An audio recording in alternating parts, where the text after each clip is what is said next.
primera noche que pasamos en el hospital, porque además a Raúl lo metieron directamente en la UCI, porque llegó con prácticamente el 98% de las células sanguíneas eran cancerígenas, ¿no? Nuestra primera noche fue horrorosa porque nosotros estuvimos hablando incluso nos lo pintaron tan mal que estuvimos hablando de la donación de los órganos de Raúl. Bombero, ¿qué significa para mí? Si en esta evolución y en este tiempo, pues significa que me podía haber ido con 59 años y ganando prácticamente lo mismo que gano. Sí, porque hay muchas personas que se creen que es por eso. Y yo muchas veces incido en ello para que se den cuenta de que yo no me he ido de bombero porque bombero es el adiós, que yo todavía no he aprendido a decir.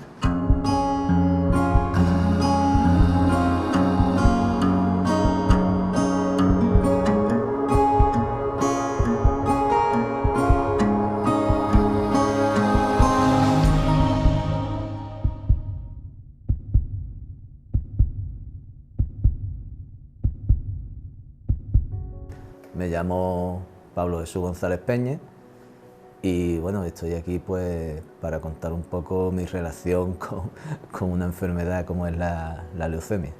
Bueno, mi primer contacto con la leucemia se debe a que mi hijo, Raúl, cuando tenía 3 años y medio, pues enfermó de ella. Cogió. Le diagnosticaron una leucemia mieloide, que es de las más duras, además en adultos, suele ser de las más duras en adultos, pues la tenía con 3 añitos y pico. Y ese fue mi primer contacto con la leucemia. La noticia se recibe fatal, no se recibe bien, es una noticia para la que nadie está preparado. Además, en mi caso, por desgracia, la forma en la que me la dijeron fue bastante brusca. Yo reconozco que tenemos unos médicos excelentes, unos profesionales magnífico, pero este profesional que nos dijo el diagnóstico tenía que habernos por lo menos sentado, porque recibir esa noticia de la forma en la que nosotros lo recibimos fue muy dura, es impactante, no te lo esperas. De hecho, yo creía, porque cuando ya nos iban a decir el diagnóstico había 3 médicos esperándonos, yo creía, y todos tocando ahí la barriga de Raúl y demás, mi pensamiento era que tenía apendicitis. Entonces, claro, que se te gire un médico de repente, te vuelva a la cara y te diga, mira, que tu niño tiene leucemia, pues, oye, cuidadito, ¿no? Pero bueno, había que ponerle el apellido, se le puso, que fue bastante más tarde, también bastante duro, pero bueno, ahí está el tema y adelante. La primera noche que pasamos en el hospital, porque además a Raúl lo metieron directamente en la UCI, porque llegó con prácticamente el 98% de las células sanguíneas eran cancerígenas, ¿no? Nuestra primera noche fue horrorosa porque nosotros estuvimos hablando incluso nos lo pintaron tan mal que estuvimos hablando de la donación de los órganos de Raúl, o sea, con vistas a poder salvar a otros niños, ¿no? Pero bueno, según van pasando los días, pues nada, vas afrontándolo. En mi caso, yo, por ejemplo, me puse a escribir un blog. Antes no estaba el Instagram, ni el TikTok, ni nada de eso. Me puse a escribir un blog donde contaba el día a día de la familia, de cómo lo pasábamos, de cómo estábamos en el hospital. Porque claro, el enfermo es uno. En este caso el enfermo era mi hijo, pero los pacientes éramos todos. Ahí estaba, paciente fue mi mujer, que se llevó pues prácticamente 4 o 5 meses hospitalizada día a día con Raúl. Paciente fue mi hija, que en ese momento tenía 7 años, y claro, en mi caso pues yo intentaba que ella siguiera con todas sus actividades, no solamente llevarla al colegio, sino que ella en esa época pues bailaba, pues había que llevarla a su baile, había que llevarla que no estuviera, y luego por supuesto iba a ver al hermano. Entonces, claro, ¿cómo lo llevas? Pues como vas pudiendo, no hay una forma, te lo planteas, pues venga, pues para adelante y a disfrutar de lo poquito que se podía disfrutar, pero bueno, pues disfrutábamos de otra manera. Cuando estábamos en el hospital pues con Raúl, pues nos poníamos a jugar con él, cuando estábamos fuera, pues la cabeza te daba más vuelta, pero bueno, está tu hija, pues venga, a dar una vueltecita con Jolly por donde fuera y nada. Es eso, tío. Tienes que afrontarlo, pues venga, pues de la mejor manera posible y ya está.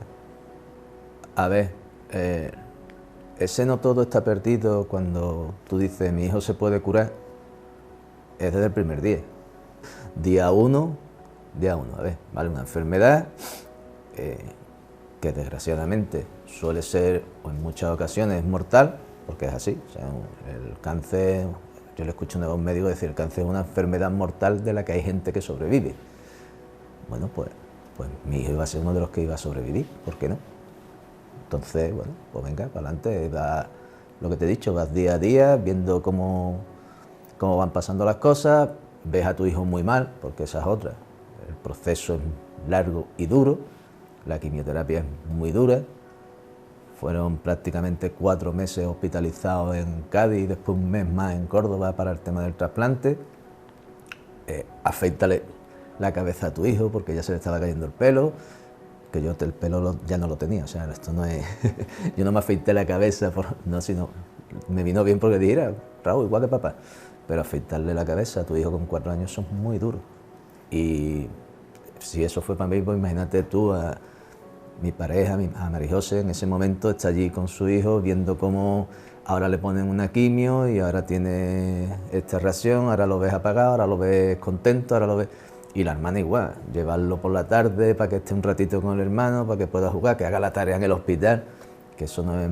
Pero bueno, la verdad es que tuvimos mucho apoyo de los mismos pacientes y padres que estábamos allí, hablábamos mucho entre nosotros.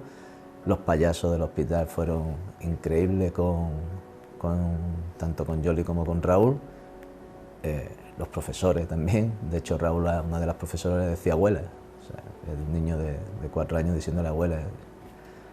Y ya te digo, vamos así del primer momento. También, ¿por qué no? Claro que sí, no nos vamos a curar, vamos a intentarlo. ¿Quién ha dicho que no? La asociación Apoleu, lo que es de apoyo familiar y enfermo de leucemia, nace unos 5 años después de todo el proceso de Raúl, porque yo cogía antes de, a raíz de que ya Raúl estuvo mejor y ya veníamos, yo seguía yendo a nivel personal, pues me iba al hospital. Ahora es prácticamente imposible, ¿no? Para entrar, más o menos necesitas ser de la CIA o algo de eso, ¿no? Con el carnet. Pero bueno, yo me iba al hospital, hablaba con los padres, preguntaba, a ver, ¿quién está? Tú, mira, soy fulano de tal, mi hijo ha pasado por este proceso, tranquilo. Pero claro, te quieres hacer alguna cosita más. Y tú llamas a una puerta diciendo que eres Pablo González y está muy bien. Pero cuando llamas a una puerta diciendo que eres Pablo González, presidente de una asociación, pues está mucho mejor, la puerta se abre un poquito antes. Y entonces nació Apoleu, simplemente con eso, con la idea de poder ayudar, un poco más de información sobre la donación de médula, que es muy, muy desconocida.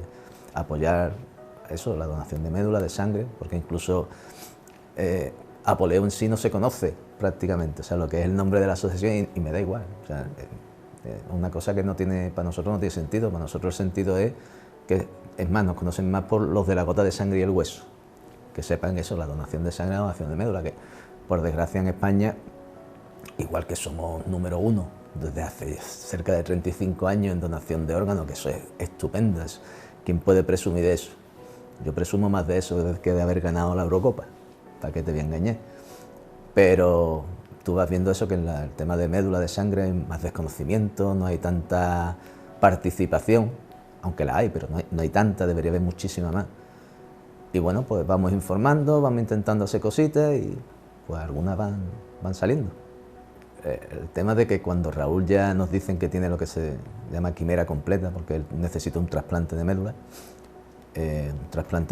que bueno, vino gracias a un donante anónimo alemán, que solo apareció uno en el mundo. O sea, es que esa es otra.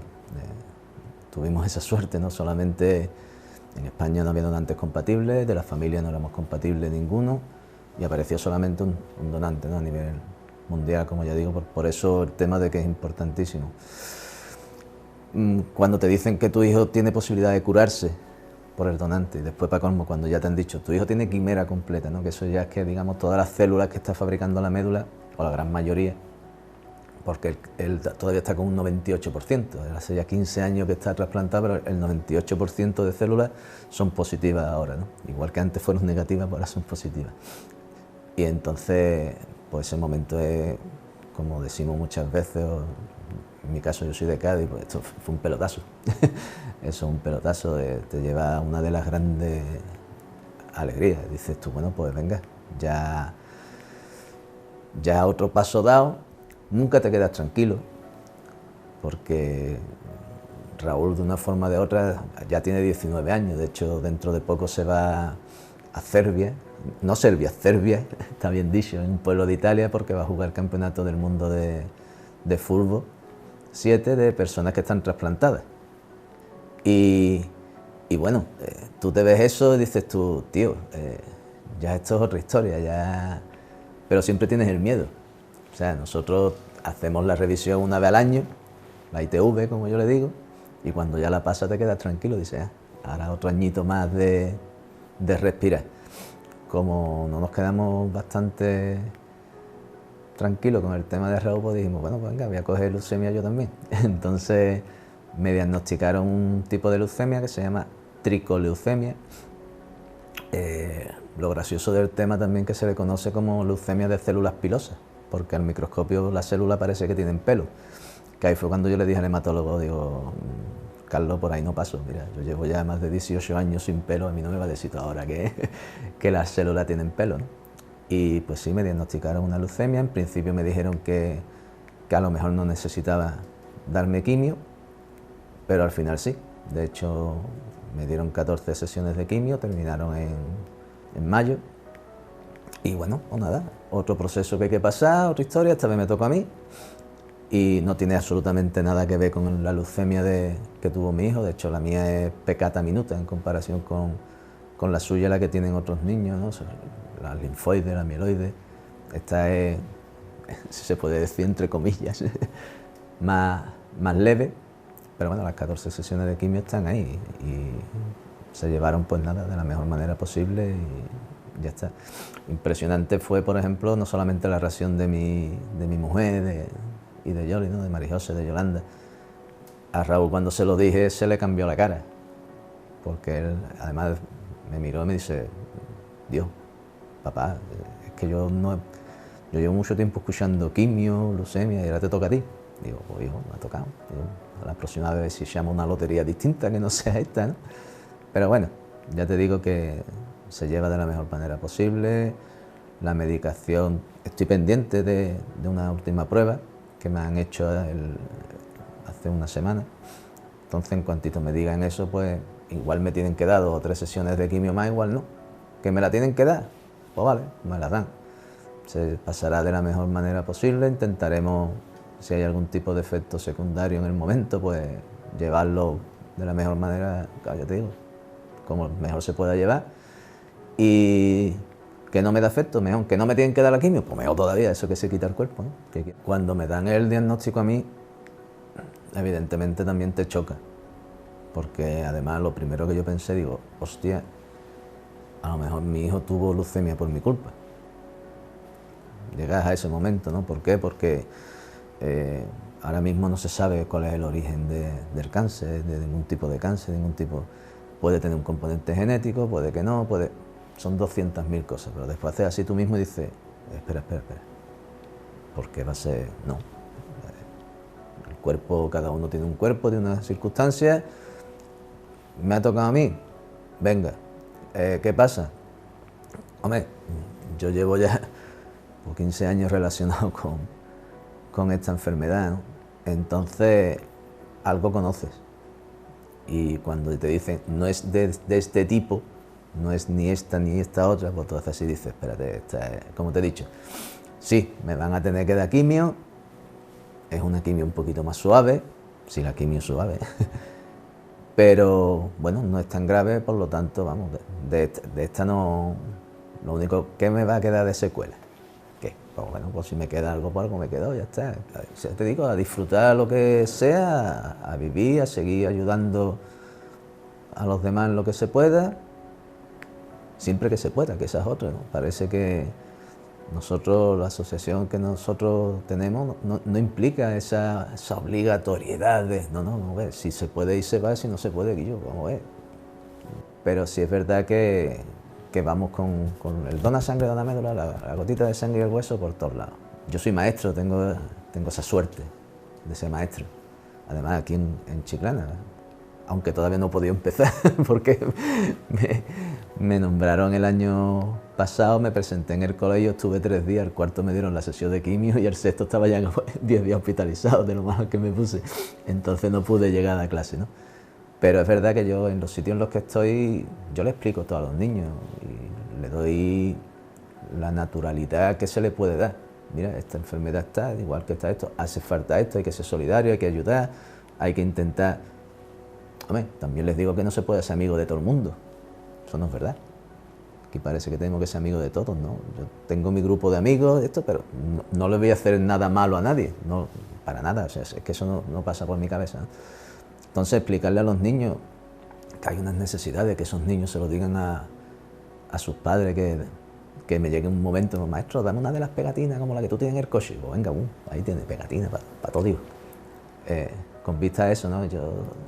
El mensaje que llegue, que se pueda transmitir al máximo posible de gente y cuantos más donantes haya en todos los aspectos, sangre, médula, órganos, tejidos, porque siempre hace falta.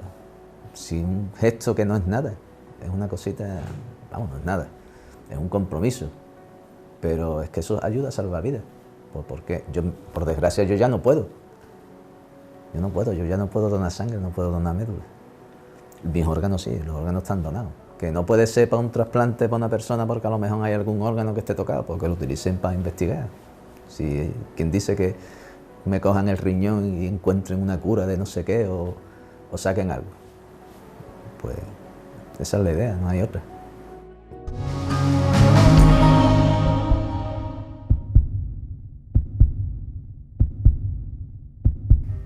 Hola, soy Juan Carlos Rojas García.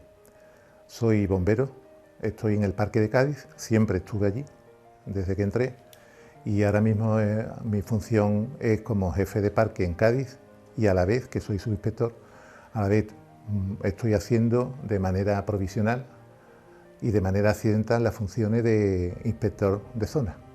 Pues llego a ser bombero, yo siempre digo que por accidente. Yo no conocía a nadie en bomberos, estamos hablando del año de 1980. Yo no conocía a nadie en bomberos y, bueno, como los jóvenes de mi época, terminé la mili y nuestra ansia era encontrar trabajo, de lo que fuera. Yo físicamente estaba muy bien y me encantaba. Yo iba a una librería donde me compraba libros, sobre todo de Miguel Hernández, Gustavo Adolfo Bécquer y Pedro Salinas, que eran mis ídolos. Y Antonio se llamaba un señor mayor, que se me infundía Josep, el de Pinocho. Y entonces yo siempre que iba le decía, quiero un libro de tal, quiero un poemario de cual. Y ese día llegué y le digo, Antonio, yo quiero un libro de bomberos, para aprender cosas de bomberos, y se quedó el hombre sorprendido.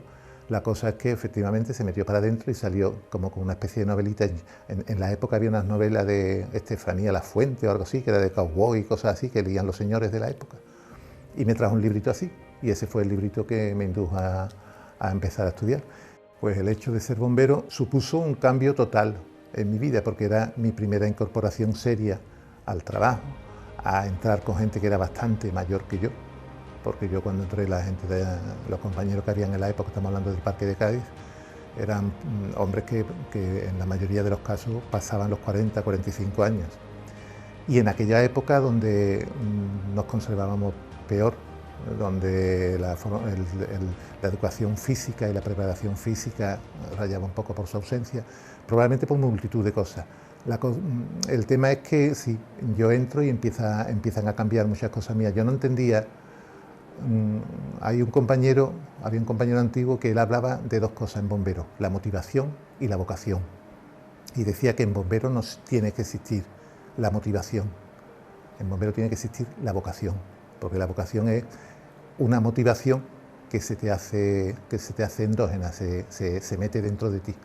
Y con eso basta para vivir situaciones que no siempre son las situaciones idílicas y las situaciones donde todo es maravilloso y todo va bien. Hay desencuentros, hay enfrentamientos, hay disgustos, hay momentos gloriosos, en el sentido de que todo va bien, hay actuaciones donde todo sale perfectamente, ha habido actuaciones donde todo no sale tan bien como uno hubiese querido.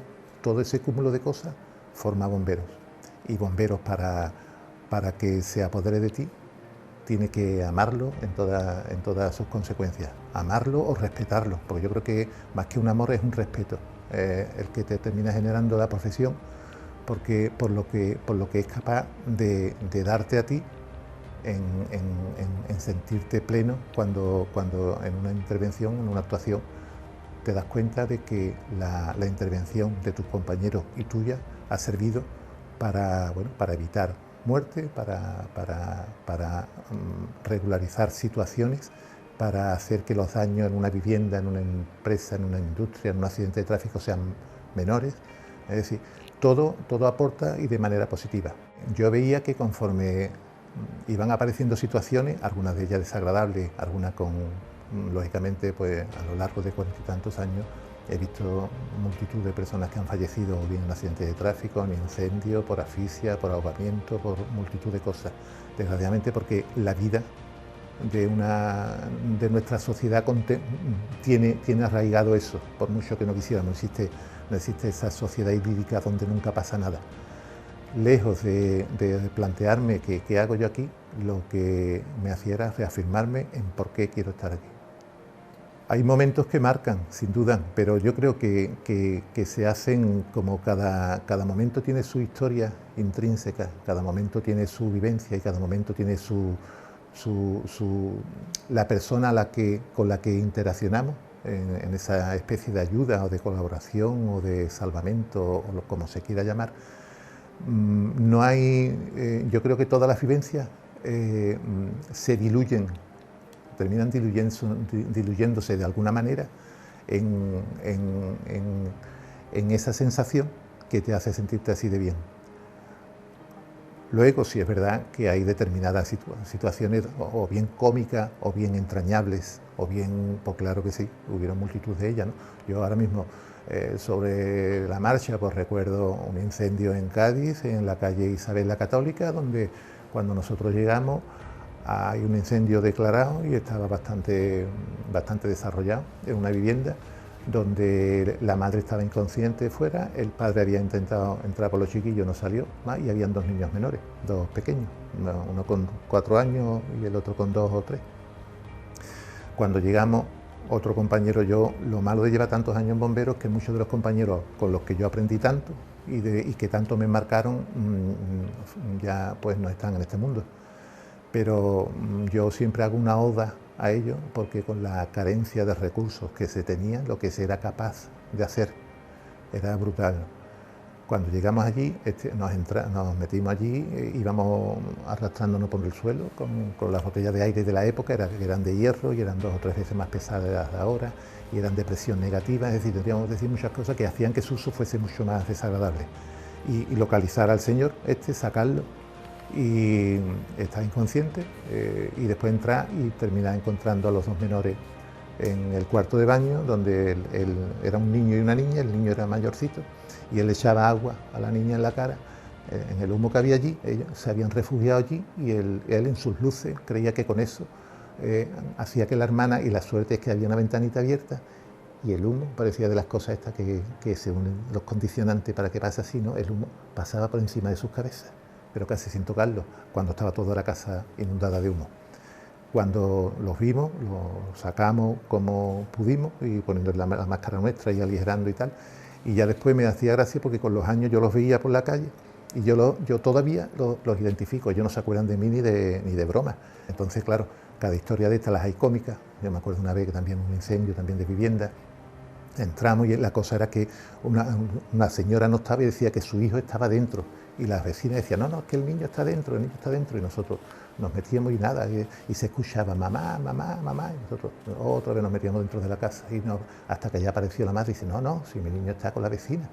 Y ya cuando el humo se fue disipando, tenían un loro, y el loro lo único que sabía decir era mamá y Juan Carajo, porque el hijo se llamaba Carajo, y cuando llamaban al niño decía, Juan Carajo, ven aquí, y el loro decía, Juan Carajo, o mamá. El animal, cuando veía aquello, decía mamá, mamá, mamá, porque estaba teniendo de humo, no lo veíamos, porque y el animal, bueno, pues era un poco cómico, porque el loro se salvó, afortunadamente, pero todo el mundo pensaba, incluidos los vecinos, de que el que decía mamá, mamá era el niño y era el loro. Por eso digo, anécdotas de todo tipo. Yo recuerdo cuando yo entré, Los equipos de aire, aparte de que eran mucho más antiguos y no tenían revisiones, no tenían tal, había 6 o 7 máscaras para todo el parque de bomberos de Cádiz, que éramos 60 y tanto. Cuando se estaba de guardia, cuando tú ibas a un siniestro, cuando salía el compañero y había que cambiar de botella, tú cogías la máscara, hacías así, te la sacudías un poquito y te la ponías porque no había otra, ¿sabes? Y entonces la carencia de recursos brutal. ¿Qué evolución ha habido en estos años? Pues la evolución que ha habido en estos años es que tanto en materiales, hoy las botellas de aire son de fibra de carbono, son mucho más ligeras, son de presión positiva, con lo que generan es menos angustioso respirar de esa botella, son mucho más ligeras, los trajes de intervención son mucho más adecuados. Nosotros entonces entrábamos con un chaquetón que no tenía muchas propiedades ni fugantes y con unos pantalones de vestir prácticamente, que eran los de estancia de parque. Ese era el EPI de bomberos. El concepto de EPI no existía. El concepto es decir, hay cantidad de cosas que la evolución ha sido exponencial y brutal. Por eso muchas veces cuando hoy los compañeros que empiezan a entrar más jóvenes y tal, piensan que todo lo que hay es tubo y todo lo que hay es fruto de la evolución del tiempo. Yo he ido a un accidente de tráfico con una barra de uñas y una maza, con eso sacábamos a las personas.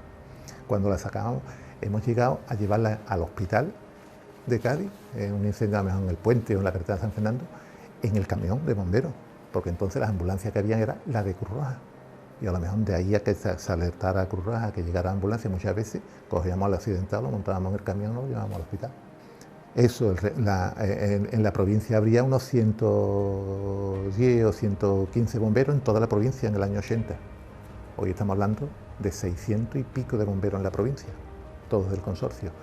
Estamos hablando de parques que se interconectan, que luego también es verdad que siempre la disparidad de criterios está, ¿hay el personal adecuado o no lo hay? Está claro que desde el presidente del consorcio, pasando por la gerencia hasta el último bombero y todos los sindicatos, y todos los responsables de las guardias, de los parques, que quisieran tener un personal más personal, si hablamos de mínimos y tal, pero nos tenemos que ceñir a la realidad. Una cosa es siempre es lo que uno quiere y otra cosa es lo que la situación y las circunstancias te permiten, pero la mejora en los servicios de bomberos ha sido brutal. Cuando es que se me vienen cosas a la cabeza, cuando Almacenes Arias, que yo ya era bombero, ahí murieron 10 bomberos.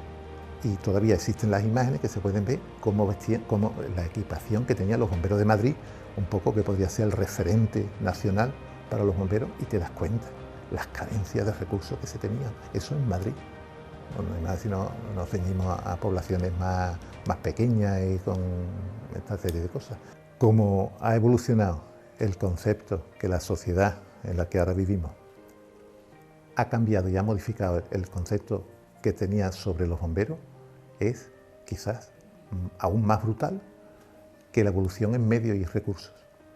Nosotros, yo recuerdo de ir a servicio donde íbamos con el camión, que entonces eran otro tipo de camiones y tal, y los vehículos que iban delante no se quitaban. Y llegábamos al sitio y la gente un poquito, algunas veces como con cierta cachondete, cierta mofa, cierta cosa, oh, los bomberos, ¿qué se apaga? Bomberos, apaga el fuego, no sé cuánto. Era un poco como más tragicómico. Podría ser, porque te dabas cuenta para lo que para ti era una tragedia y para el que lo estaba sufriendo tenía un punto de comicidad para el que lo estaba viendo, el que estaba viendo en el momento, probablemente porque la sociedad tampoco era consciente realmente de lo que estaba pasando, de lo que estaba sucediendo. Hoy no.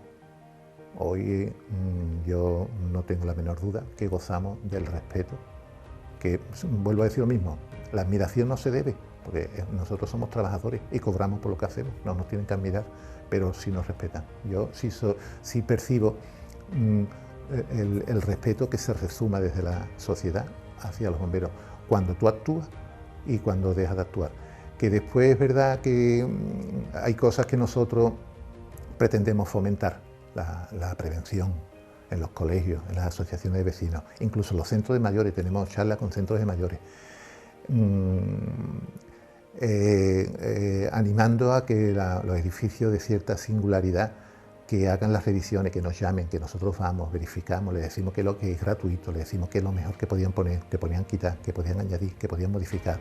El tema de las columnas secas, es decir, hay un campo de actuación amplísimo que afortunadamente, y las estadísticas hablan de ello, hoy con mayores núcleos poblacionales en todas las ciudades Es decir, que por esa misma regla de 3 debería haber subido ese porcentaje en intervenciones, se mantiene, incluso disminuye en determinados tipos de siniestros, probablemente como fruto de esa prevención. La palabra conmueve y el ejemplo arrastra, es una frase que a mí siempre me gusta. Yo con los compañeros que se incorporan pretendemos, los más antiguos, que se queden con ese concepto y con el que aquí, más que maestro de nada, ser discípulo de casi todo y estar abierto a la formación, a la integración, a la inquietud que genera el deseo de aprender. Eso es la vocación en bombero. Creo que soy el bombero más antiguo de toda la provincia del consorcio. El más mayor es Pepe Orellana, José Orellana, que es jefe de parque de Chiclana. Somos ahí las dos viejas guardias que nos mantenemos un poco en un sentido u otro, con nuestra manera de ser, cada uno de una u otra manera, pero yo creo que con la misma sensación y deseo de querer seguir viviendo lo que sabemos que se nos acaba pronto. Bombero, ¿qué significa para mí? Si en esta evolución y en este tiempo, pues significa que me podía haber ido con 59 años y ganando prácticamente lo mismo que gano. Sí, porque hay muchas personas que se creen que es por eso, y yo muchas veces incido en ello para que se den cuenta de que yo no me he ido de bombero, porque bombero es el adiós que yo todavía no he aprendido a decir.